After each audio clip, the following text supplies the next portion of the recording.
السلام علیکم ورحمۃ اللہ وبرکاتہ۔ میں ہوں حکیم قاری محمد عمر، آپ کے لیے ضعف دماغ کے لیے ایک بہترین نسخہ لے کر حاضر ہوا ہوں۔ ایک عدد انڈا آپ نے لینا ہے دیسی، زردی و سفیدی کو خوب اس کو اچھی طرح پھینٹ لیں، اور ایک گلاس گرم دودھ جس میں سونف ڈالی گئی ہو اس میں اس کو خوب اچھی طرح ملا لیں تاکہ یہ یک ذات ہو جائیں۔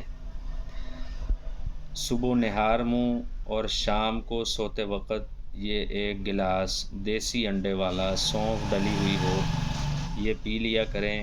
اس کے بہت سارے فوائد ہیں۔ یہ تقویت دماغ کے لیے نایاب نسخہ ہے، قوت حافظہ کو بڑھاتا ہے۔ دماغی کام کرنے والوں کے لیے یہ نسخہ قیمتی یاقوت اور خمیرہ جات سے بدرجہ بہتر ہے۔ بنائیں اور دعاؤں میں یاد رکھیں۔